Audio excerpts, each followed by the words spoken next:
өнөөдөр энд хүрэлцээрсэн та бүхний өнөөдрийн мэндийг хүргэе.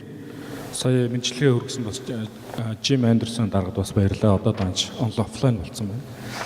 Тэгээ ерөнхийдөө өнөөдрийн хуралдаан бол хуралдаан гэдэг хэрэгээс орчиж өнөөдрийн уулзалт бол албан бус байдлаар ингэ явах юм байна гэж ойлгож байна. Тэгээд энэ үйл ажиллагаатай холбоотой бол надад нэг 3 санаа орж ирж байна л да. Нэгдүгürt нь бол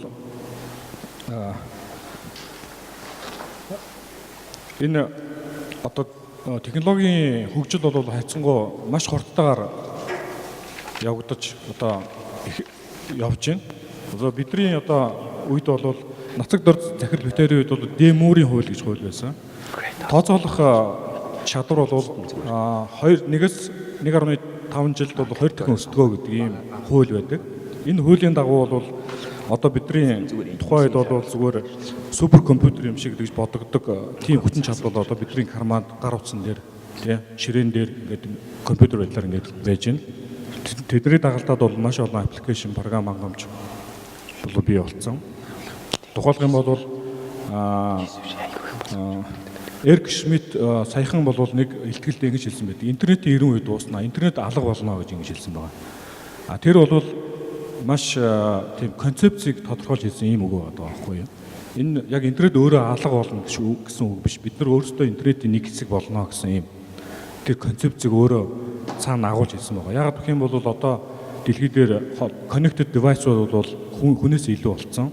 Одоо удахгүй машин туу машин энэ харилцаа бол маш түгээмэл бий болно.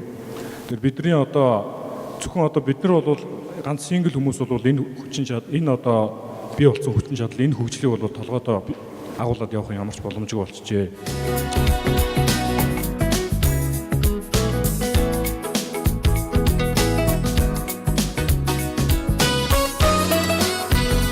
Тэгэхээр энэ одоо том энэ их одоо дэвшлийг одоо бид нар яг ашиглаж чадж гэнэ үгүй юу гэдгийг манай Code for Green энэ санаачлах маань бас харуулах юм боломжтой юм аа гэж одоо бид нар харж байгаа.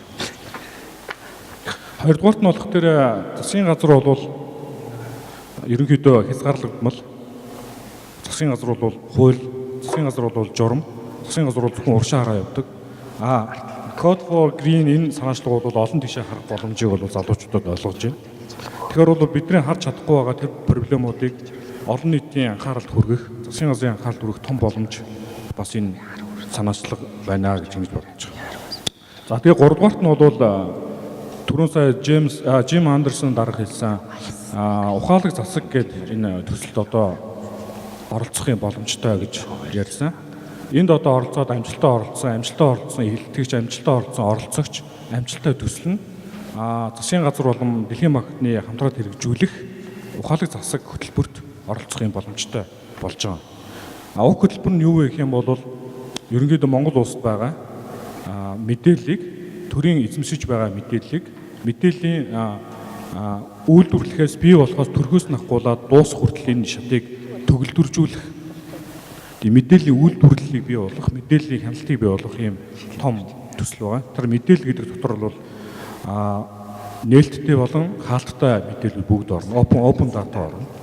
Тэгээ тэр мэдээлэлээр үндэслээд энэ хувийн хвшил маань хэрхэн одоо амжилттай ажиллаж болох вэ? Төрийн үйлчлэгийг хэрхэн сайн хүргэж болох вэ гэдэг энэ сайн жишээнүүдийг гаргах тэр компонент бол ухаалаг засаг хөтөлбөрийн дотор байгаа. Тэгэхээр эндээс бол шалгарсан амжилттай хүмүүст бол тэр хөтөлбөр рүү оруулах тийм эрхээр бол шагнах юм байна гэж ингэж ойлгож байгаа. За ингээд та бүхэнд одоо энэ өдрөлийн үйл ажиллагаанд амжилт хүсье.